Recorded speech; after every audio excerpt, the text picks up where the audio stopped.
ചർച്ച അപ്ഡേറ്റ്സിലേക്ക് സ്വാഗതം. നോട്രഡാം കത്തീഡ്രലിന്റെ പുനർനിർമ്മാണം വിശ്വാസ പൈതൃകം ഊട്ടിയുറപ്പിക്കുന്നുവെന്ന് ഫ്രാൻസിസ് പാപ്പ.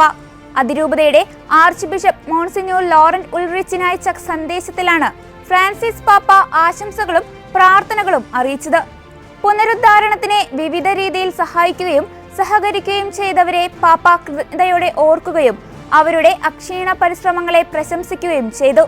പ്രതീകാത്മകവും പവിത്രവുമായ കെട്ടിടങ്ങളുടെയും സ്ഥാപനങ്ങളുടെയും മൂല്യം ഇപ്പോഴും സമൂഹത്തിൽ മനസ്സിലാക്കപ്പെടുകയും വിലമതിക്കപ്പെടുകയും ചെയ്യുന്നുവെന്നതിന്റെ തെളിവാണ് ഈ പുനരുദ്ധാരണമെന്നും പാപ്പ പറഞ്ഞു.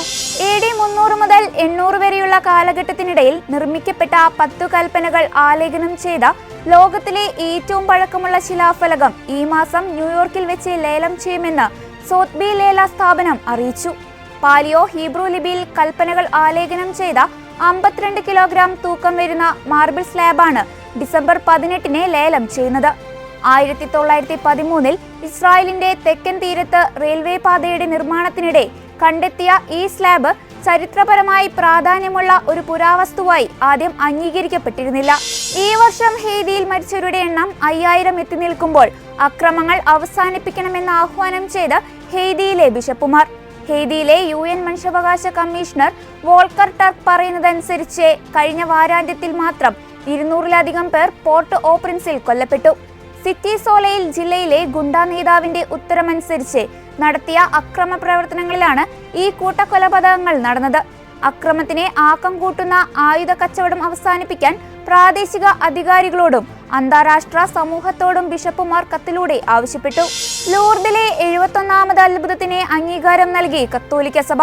ഇത് കത്തോലിക്ക സഭ അംഗീകരിക്കുന്ന ലൂർദ് മാതാവിൽ നിന്നും ലഭിക്കുന്ന 71ാമത്തെ അത്ഭുതമാണ്. 1923 ജോൺ ട്രെയിനറുടെ രോഗശാന്തി ലൂർദ് മാതാവിന്റെ മധ്യസ്ഥതയിലൂടെ ഭേദമായത് ഒരു അത്ഭുതമായി അംഗീകരിക്കപ്പെടണമെന്ന് വെളിപ്പെടുത്തി ഇംഗ്ലണ്ടിലെ ലിവർപൂളിലെ ആർച്ച് ബിഷപ്പ് മാൽക്കം മക്മോഹൻ രംഗത്തെത്തിയിരുന്നു. ലിവർപൂൾ അതിരൂപതയുടെ നേതൃത്വത്തിൽ ലൂർദിലേക്ക് നടന്ന തീർത്ഥാടനത്തിൽ 1923 ജോൺ ട്രെയിനറും പങ്കുചേർന്നിരുന്നു. അദ്ദേഹത്തിന്റെ ലൂർദിലേക്കുള്ള ആദ്യ തീർത്ഥാടനമായിരുന്നു അത്. 1-ാം ലോക മഹായുദ്ധ സമയത്ത് ഗുരുതരമായി പരിക്കേറ്റ ട്രെയിനറിനെ അപസ്മാരം, വലതുകൈക്ക് പക്ഷാഘാതം, കാലുകൾക്ക് സ്വമേധയായുള്ള ചലനക്കുറവ്, തലയൊട്ടിയിലെ പാരിറ്റൽ മേഖലയിൽ ദ്വാരം എന്നിവ ഉണ്ടായിരുന്നു. ഇതിൽ നിന്നെല്ലാമാണ് ലൂർദ് മാതാവിൽ നിന്നും സൗഖ്യം ലഭിച്ചത്.